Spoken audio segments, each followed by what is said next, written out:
자, 시작합니다. 자, 이제 19절인데 내가 이스라엘 자손 중에서 레위인을 취하여 그들을 아론과 그의 아들들에게 주어라고 이게 번역이 됐는데, 우리 번역에 이 주었다, 이 말이 나탄이라고 하는 용어에서 파생된 네투님이라는 말인데, 이 말이 우리 번역에는 느디님 사람들 이렇게 번역이 됐어요. 우리 번역에서는. 그러니까 이것은 하나님 나라의 봉사를 위해서 주어진 자들이라는 뜻이에요. 이게 이제 여호수아 그게 9장이든가 거기 보면은 그 먼 데서 온 이방인처럼 이제 해가지고 항복을 하니까 그 사람들을 나무 패고 물깃는 자로 이렇게 성막에서 봉사를 하도록 주어졌죠. 레위인들에게 주었어요. 그 사람들이 이 네투님이라는 사람들이에요. 자, 이것은 하나님 나라의 봉사라는 것은 어떤 특별한 직급이라는 그런 개념이 아니고, 장로, 감독자들과 집사들이 동역해야 되고, 또 사도들로 보냄을 받으면 동역자라, 또 우리말로는 수종자를 두었더라 이렇게 번역을 했는데, 동역자들이 필요하다는 거예요. 하나님의 일에는. 그리고 이 네투님이라는 사람들은 이제 형식상으로는 이스라엘에게 항복을 한 사람들이에요. 자, 이 말은 회개하고 복음을 받아들인 사람들을 상징한다 그런 말이야. 그러니까 모든 성도는 다 하나님 나라의 봉사를 위하여 하나님의 것으로 주어진 자들이다. 누구를 통해서? 예수의 구속을 통해서. 이 말이에요. 그러니까 이건 어렵게 생각하실 필요가 없어요. 자, 이 네토님, 느디님 사람들에 관한 말씀은 에스라서 2장 43절 54절을 인용했는데, 이것은 에스라서와 느헤미야서는 바벨론 포로에서 돌아온 자들을 말하는 거잖아요. 자, 느디님, 히브리어로 네투님이라고 한다고 그랬어요. 느디님 사람들은 사하 자손, 스바와 자손, 닥바옷 자손, 게로스 자손 등에서 쭉 많은 그 분파가 이렇게 굉장히 많아요. 이게 굉장히 많이 번성했다는 것을 알 수가 있는 것이죠, 이 사람들이. 자, 53절 봅니다. 바르고스 자손, 시스라 자손, 데마 자손, 느시아 자손, 하비다 자손이었더라. 이렇게 해서 많은 번성을 했어요. 바벨론에서 돌아왔는데, 이것은 모두 사실은 회개하고 돌아온 이방인들을 전체를 상징하는 표현이다 이런 말이에요. 그래서 우리도 어떤 목사, 신부만 율법 제도에 따라서 하나님의 성막에서 헌신하고 봉사한다라는 개념을 바꿔야 되겠다. 예수 그리스도를 통해서 하나님의 것으로 우리들이 다 드려진 사람들, 주어진 사람들이거든. 하나님의 것으로.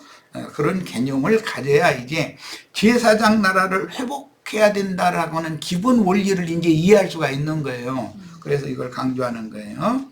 자, 제사장들의 원활한 성막 봉사를 위해 레위인들을 아론과 그 아들들인 제사장들에게 조력자로 주었고, 레위인들을 위해서는 느디님 사람들을 또 조력자로 주었다. 구약의 율법에서 보면.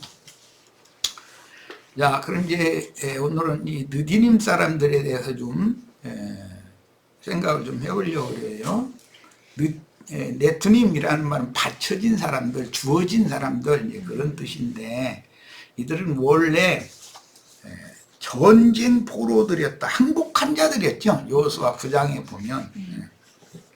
그런데 여호와 이름으로 그들을 죽이지 말고 살려두라 하고 약조를 했고, 여호수아가 또 그들에게 성막 봉사를 위해서 나무를 패거나 물깃는 자들로 봉사를 하도록 허용을 했는데, 이것은 하나의 큰 예표로서 신약의 예수 그리스도의 구속을 이룬 후에 그 영께서 사도들을 파송해서 항복했다는 건 회개하고 돌이킨 사람들을 말하는 거니까 그 사람들을 모두 하나님의 것으로 바쳐서 함께 봉사를 할 수 있는 사역자로 다 삼아주셨다라는 뜻이단 말이에요.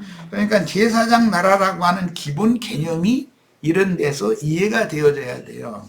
꼭 유대인들만 제사장 노릇을 하는 것도 아니고 이 항복한 사람들, 이방인들, 느디님 사람들도 포함해서 모두 다 하나님 나라의 이게 성막에서 봉사하는 걸로 상징이 됐지만 주님의 교회에서 누구나 다 봉사를 해야만 하나님의 원래의 제사장 나라라고 하는 것을 이룰 수가 있다. 이것은 이제 결과적으로는 오늘 또 이제 그 얘기가 또 연결이 되게 되네.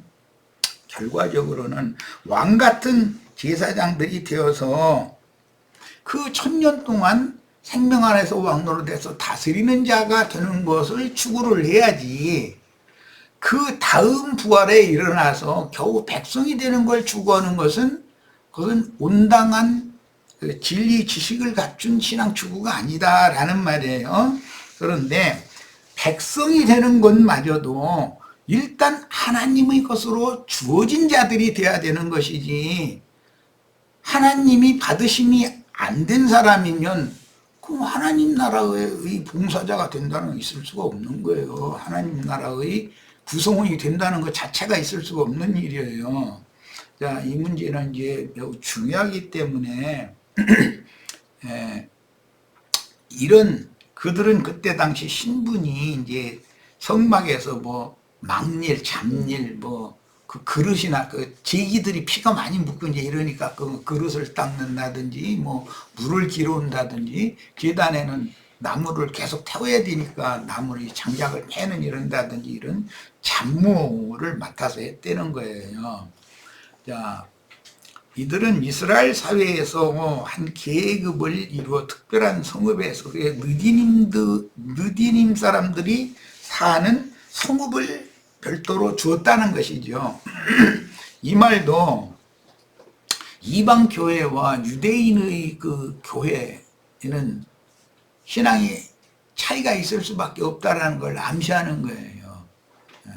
유대인들의 때가 지나면 이방인들의 때가 오기 마련인데, 유대인들은 율법 관념을 자꾸 행하려고 그러고, 값없는 은혜로 이게 죽을 수밖에 없는, 이게 멸함을 당할 수밖에 없는 가난 족속들이었잖아요.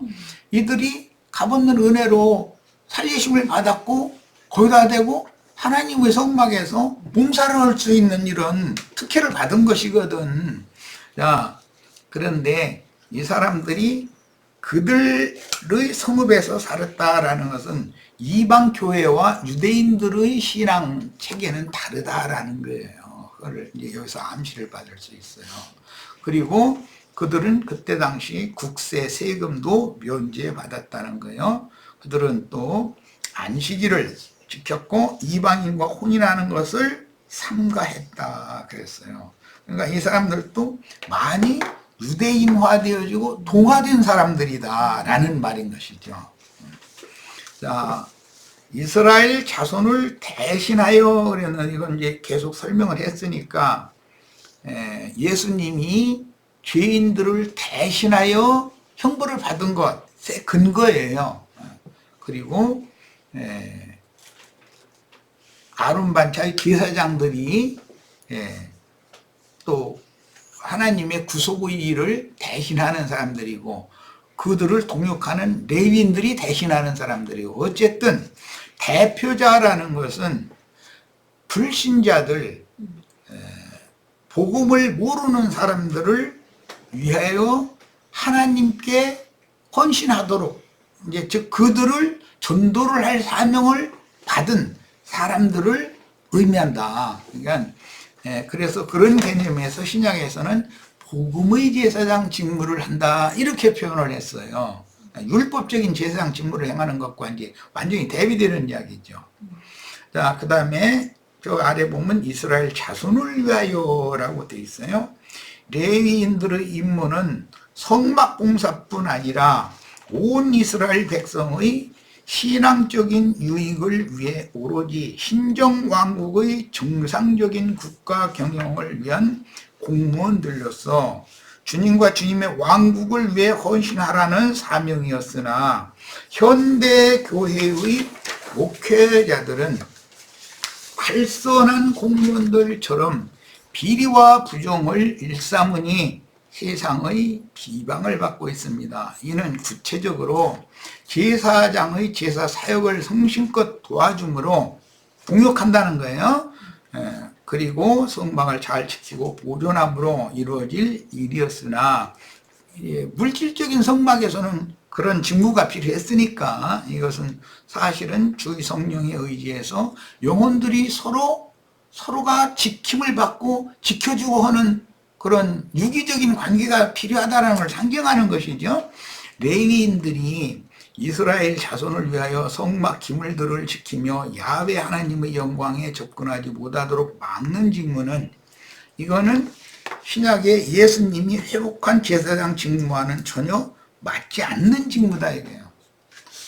모든 하나님의 은혜를 입은, 구원을 얻은, 오늘 노누이 아까 잠깐 했던 하나님의 영으로 거듭난 하나님의 자녀들은 누구나 하나님 앞에, 영광 앞에 나가는 새롭고 산 길이 열려야 된다. 누구나에게.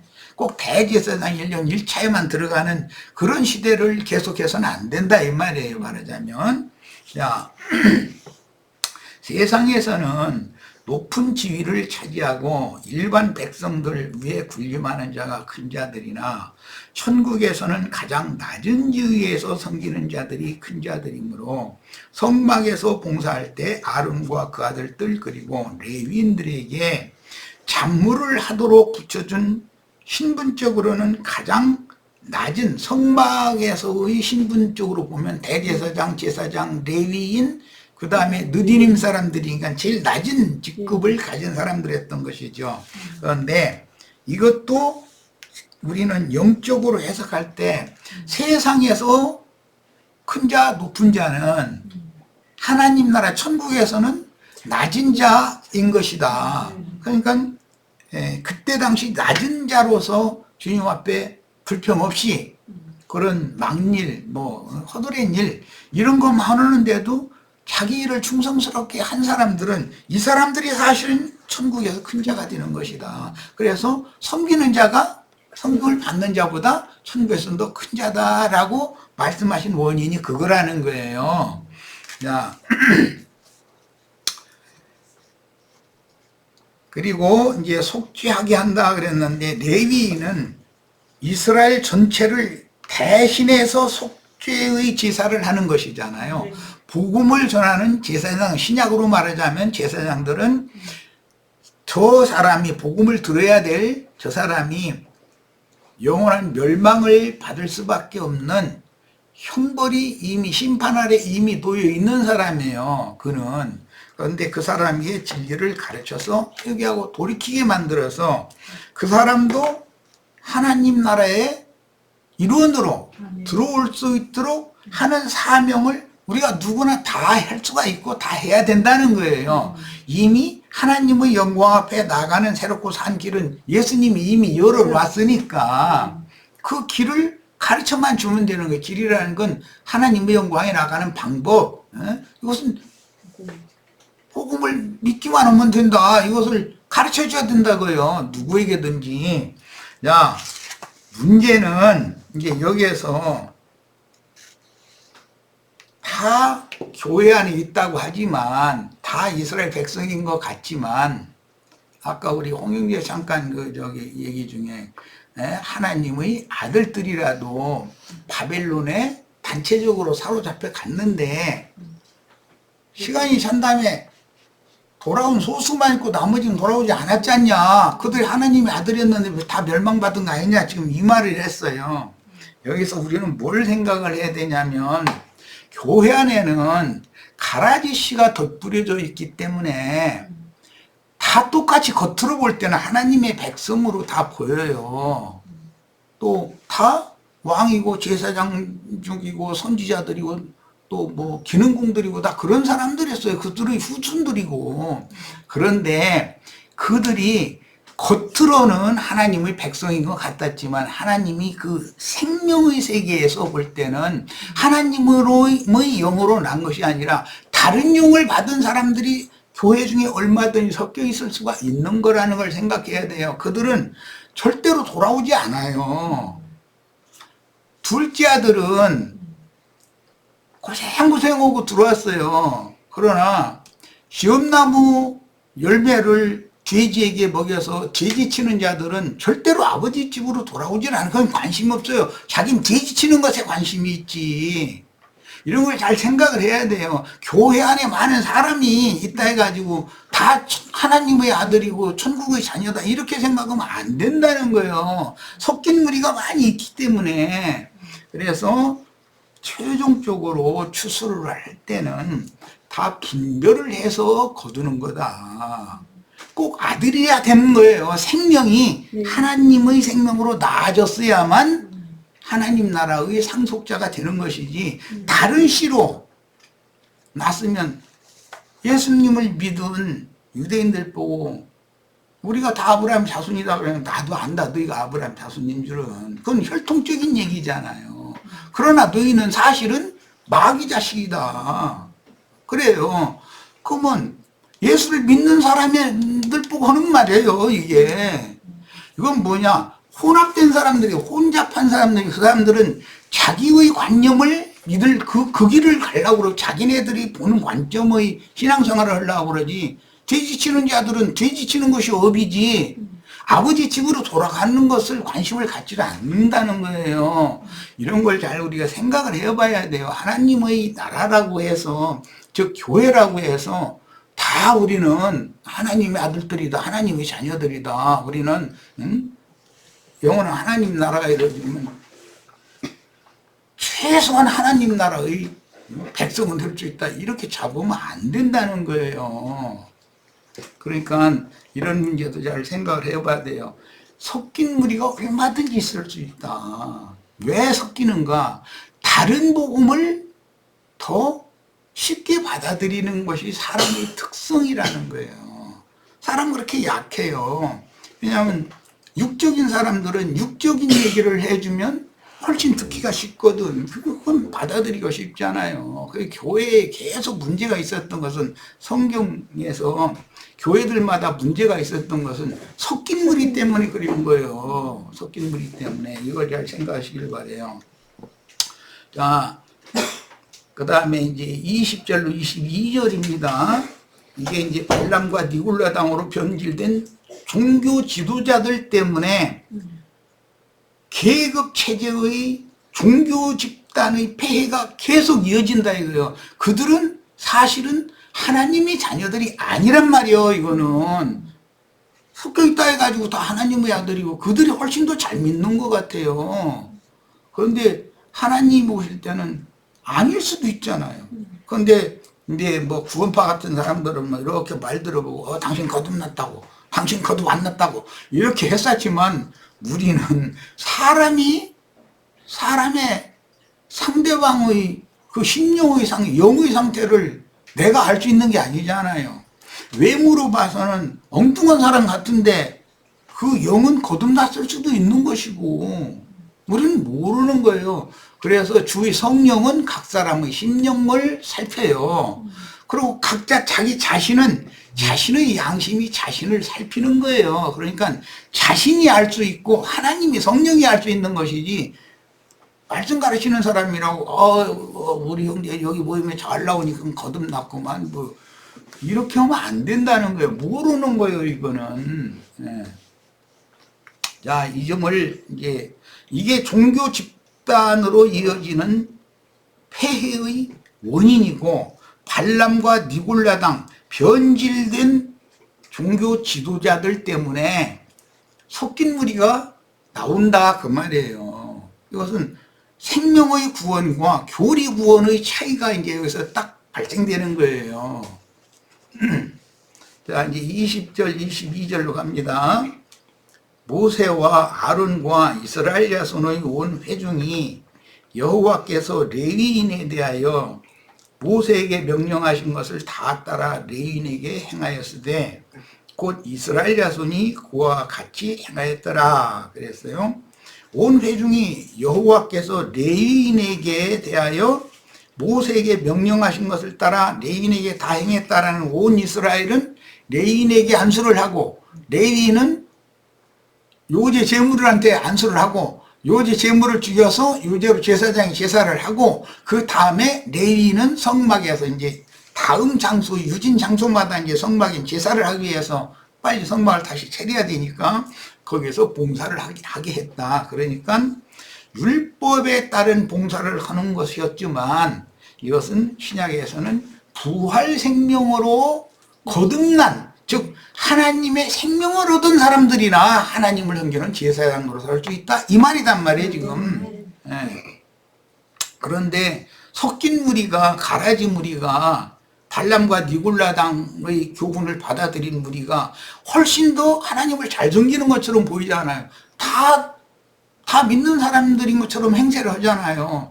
겉모습만 봐갖고 모르는 거예요. 하나님이 보는 눈으로 심령과 폐부를 살필 줄 알아야 되는데, 사람이 내가 구원파 목사처럼 이렇게 들어보고서는 그들이 교리 몇 장 몇 절 몇 절 하면서 그거 믿는다 그러면 거듭났다 이제 이러고 심리주라고 이제 그렇게 해서 그 사람이 진짜 거듭났다는 보장이 어디 있냐 이 말이요.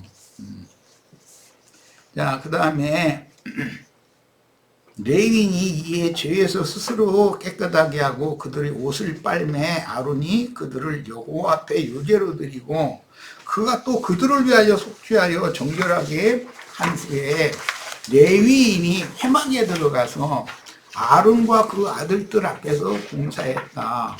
여호와께서 레위인이 지금 레위인이 회막에 들어가서 다음 유진장소에서 아론과 그 아들들 앞에서 봉사를 했다라는 것은 영으로 봉사하는 걸 말하는 거예요. 거듭난 영으로, 부활생명으로 봉사하는 것을 지금 말하는 거예요. 그건 예표예요. 그런데 구약시대에는 다음 성막에, 다음 유진장소에 성막을 치면 여전히 율법 제도에 따른 제사를 했죠. 그런데 짐승 제사를 했으니까 그것은 신약에서 예수의 피만이 정결한 피인 것이고, 소피나 무슨 양의 피나 아무리 정결한 제물이라고 해도 예수님의 피를 상징하는 것이, 예수님의 생명을 상징하는 것이지 짐승의 피가 정결할 리가 있어요. 그건 하나의 표상이지.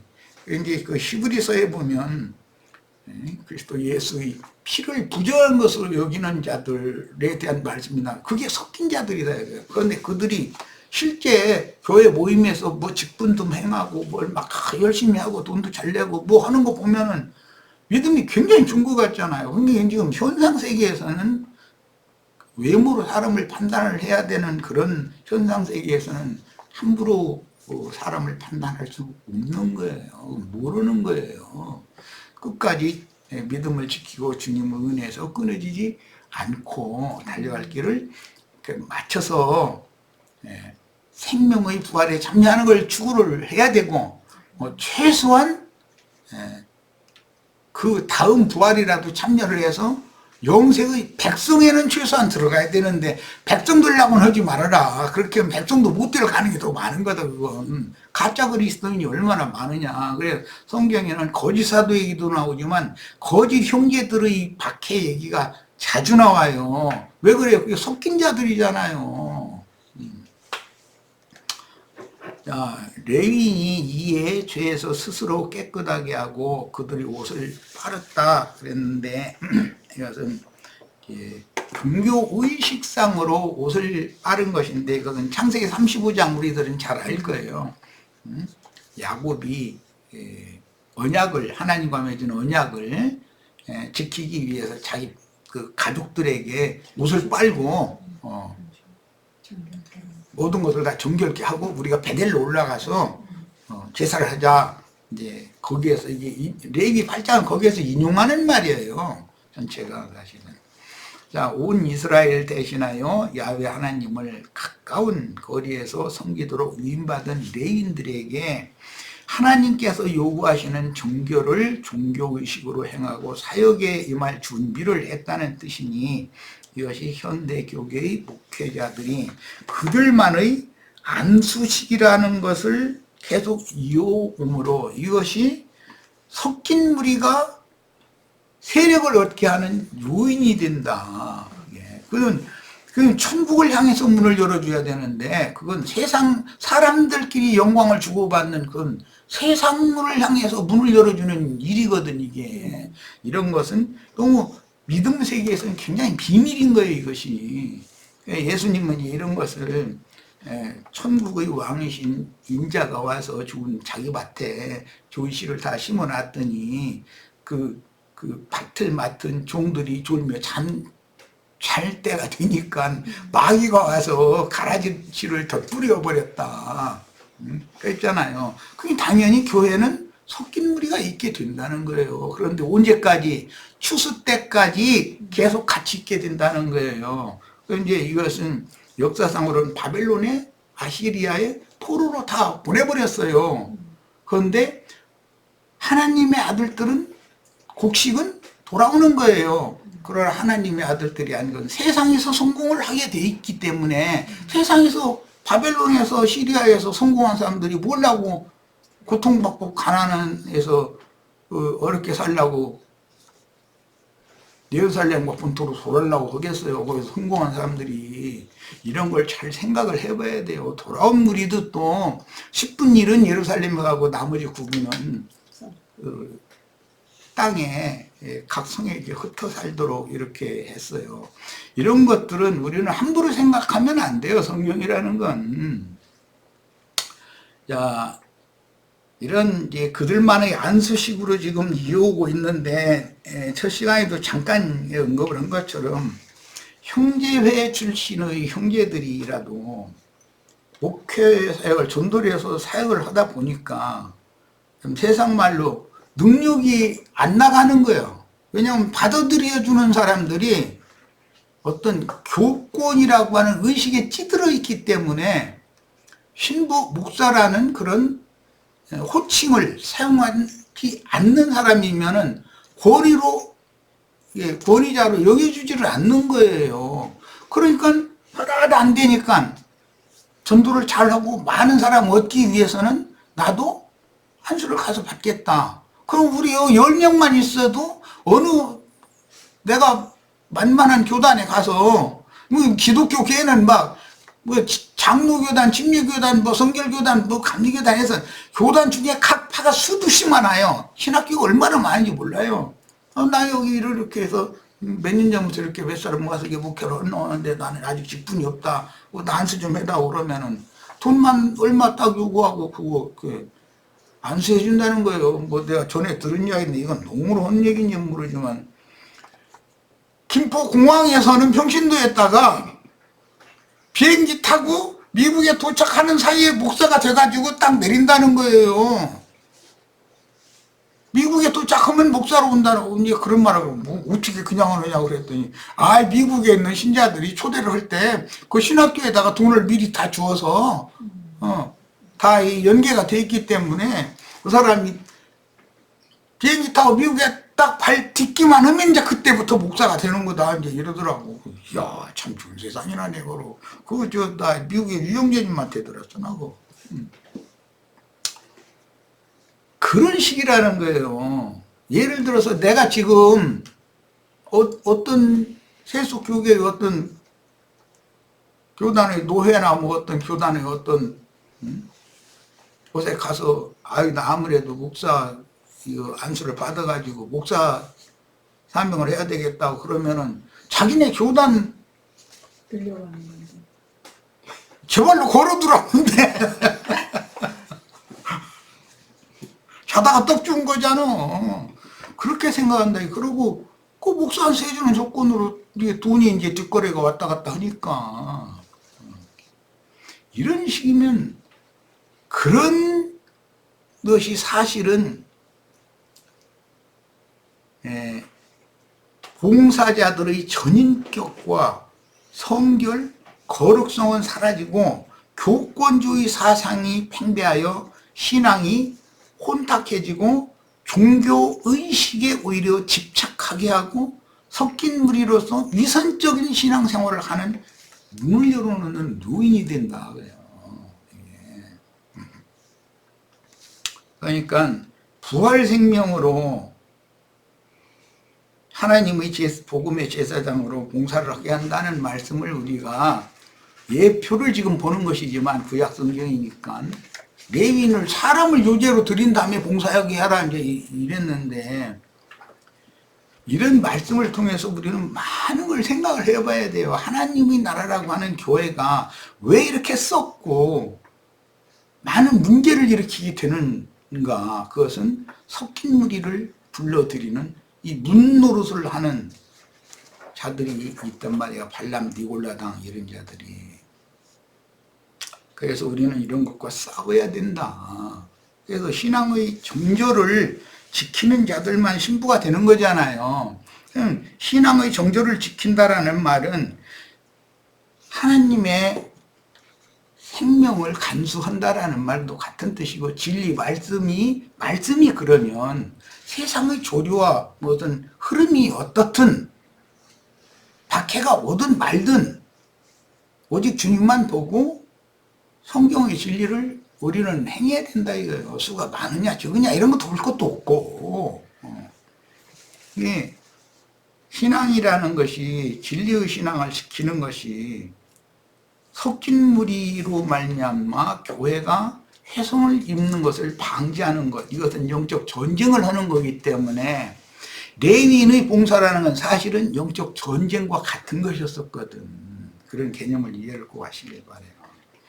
자, 하나님의 종들이 오늘날과 같이 타락하여 변질되는 원인은 계급적인 종교체제, 그러니까 창세기에서 아담이 뱀의 미혹에 속은 그 아내의 말을 듣고 그 맛인 나무 열매를 함께 따먹은 이후로 율법적으로 직임을 받은 자들에게 대대로 이어지는 기독교계의 타락상이 오늘날 지금 여기까지 이르렀는데 지금은 극에 달았잖아요. 완전히 이 죄악이 하늘에 지금 이르고 있는 거예요. 그러면 심판날이 임했다는 뜻이야 사실은. 뭐 이렇게 얘기하면 듣는 사람들이 그런 말 함부로 한다 이럴 수도 있는데 이런 이유로 교회에서 여자가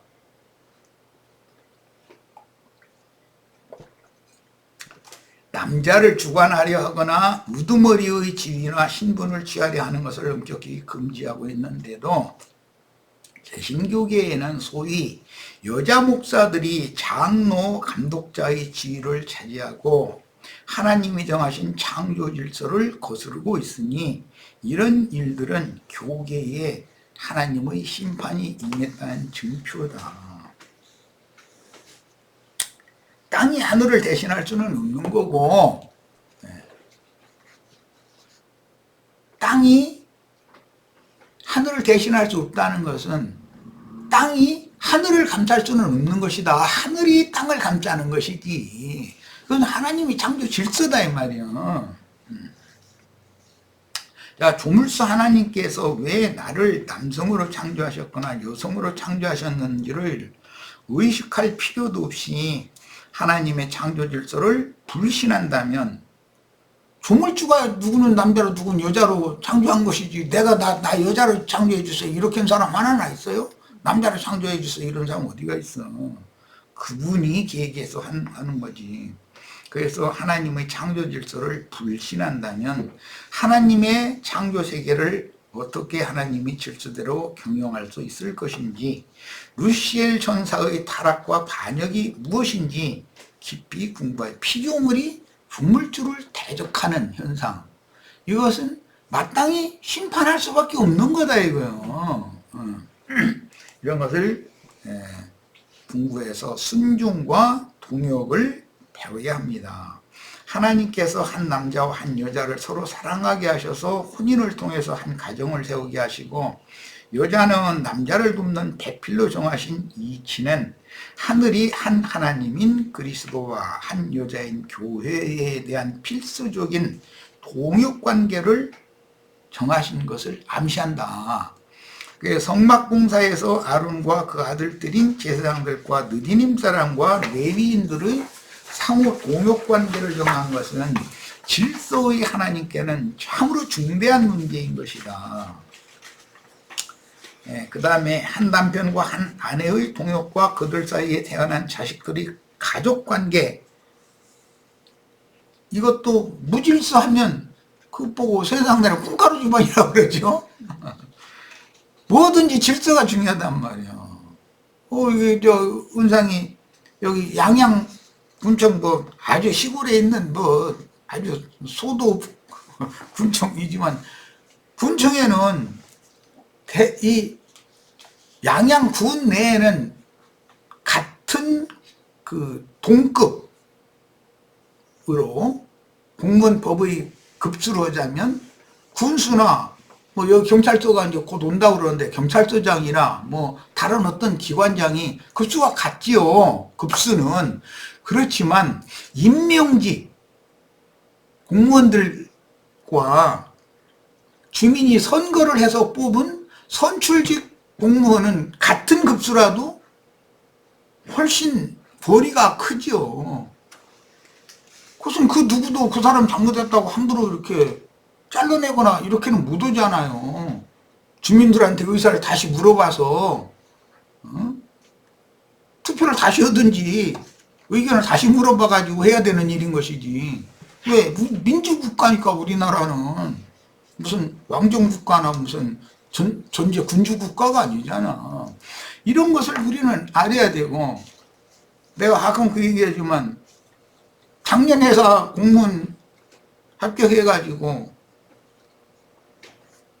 양양군청에 가서 근무를 해라고 사림장을 받아가지고 가서 군수한테 제출을 하고 직위를 부여받아가지고 근무를 해. 그런데 같은 부서라도 거긴 직급이 다 다르잖아. 그건 함부로 하면 되겠어요? 이게 있을 수 없는 일이에요. 이렇게 질서라는 것은, 우주 만물과 만상과 만사가 경영되는 것은 질서가 중요하다, 이게 질서가. 그래서 질서를 거스르는 것을 하나님은 절대 용서하지 않는다. 이걸 알아야 돼. 자, 민수기 8장 22절, 레위인이 회막에 들어가 아론과 그 아들들 앞에서 봉사하니라. 제대 의식을 행할 때는 회막의 뜰에서 제물을 준비하는 일로 봉사했다는 뜻이고, 이 동시에는 운반을 위해서 성막을 해체하고 기물들을 규정대로 이렇게 여러 가지 보자기에 이렇게 어떻게 싸고 하는 방식이 다 있죠.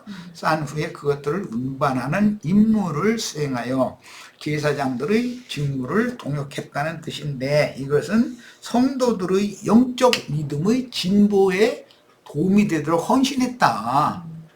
우리들은, 그러니까 성경에는 우리가 처음 믿을 때보다 이제는 구원이 더 가깝다 이런 말씀이 나오잖아요. 그러면 구원파 같은 사람들이 들어보면 그런 구절은 없었으면 좋겠는 구절이지. 처음 믿을 때 받은 구원은 뭐고, 지금 오히려 더 구원이 더 가까워진 구원은 뭐예요, 그게. 이런 표현들에 대해서 성경이 말하는 의도를 우리가 잘 파악할 필요가 있어요. 뭐 시공적으로도 우리가 그만큼 낡고 후패되어져서 이제 죽을 날이 가깝다라는 의미도 되겠지만, 내 영혼이 전인 구원을 그만큼 온전케 된 그 생명의 분량이 온전케 되었다라는 그런 의미가 더 중요한 것이죠. 단순히 뭐 이 겉사람 후패에서 무너지는 것이 끝이 아니니까, 사실은 속사람이 온전케 되기 위해서 그걸 죽으려 한 것이지. 그리고 첫사람은 다 반드시 한번 죽도록 정해졌기 때문에 안 죽을 사람이 없어요. 그러나 주님의 말씀에 보면 나를 믿는 자 안 죽어도 살게 하고 살아서 나를 믿으면 영원히 죽지 않는다 이랬어요. 이게 믿음으로 얻은 그 영의 구원이라는 건 영원히 죽는 일이 절대 없는 거예요. 자, 여호와께서 또 모세에게 말씀하여 이르시되, 레위는 이같이 할지니 곧 25세 이상으로는 회막에 들어가 복무하고 봉사할 것이요. 여기서는 원래 앞에서는 30세 이상 50세까지라고 그랬었죠. 여기서는 25세라고 25세가 낮아졌는데 이제 그 의미를 좀 살펴볼 거예요. 25세부터는 50세부터는 그 일을 쉬어 봉사하지 아니할 것이나 그 형제와 함께 험하게 해서 돕는 직무를 지킬 것이요 일하지 아니할 것이라 너는 레위인의 직무에 대하여 이같이 할지니라 그랬는데 25세 이상으로 험하게 들어가서 공부하고 봉사하게 한다. 이 사람은 이 레위인은 필수적으로 요제로 드려진 레위인이어야 되는 거예요. 자, 레위인의 봉사의 난을 원래 30세에서 50세 사이로 규정한 것이 그 민수기 4장에서 우리가 그거 살펴봤었죠. 그래서 그 인수까지 다 거기에 기록이 돼 있어요. 그런데 본문에서는 25세 이상 50세라고 했습니다. 자, 앞의 민수기 4장에서 언급된 30세 이상은 광야의, 이건 이제 구분을 하시는 거예요. 광야의 성막과 성막 기물을 다음 유진장소로 옮기는 사역에 쓰임받는 사람들은 30세에서 50세까지였죠.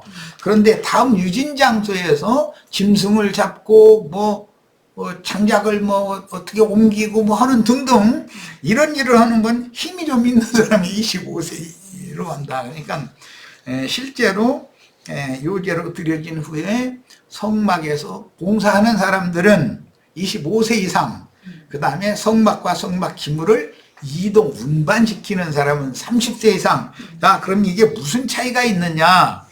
사람을 온전케 하는 사역을 하는 거, 영적 진보를 이루게 하는 그런 사역의 쓰임을 받으려면 사람이 원숙해야 된다. 최소한 30세 이상은 돼야 된다.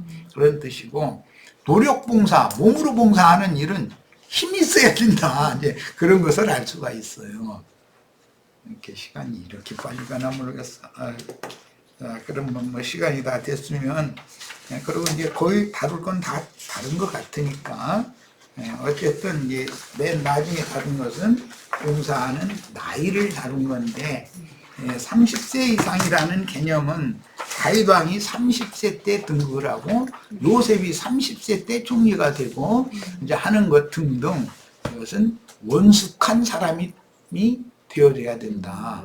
적어도 30대 이상이어야 된다. 그런데 오늘날은 나이가 30이나 먹었다 그런데 하는 짓은 애들이 하는 짓 같이 이렇게 보이죠. 그런데 그들의 세계에서는 30세면 나도 알 거 다 알아. 그러니까 너무 어른이라고 행세하지 마세요. 속으로는 다 이러니까 위화감이 없기를 바랍니다. 자, 마칩니다.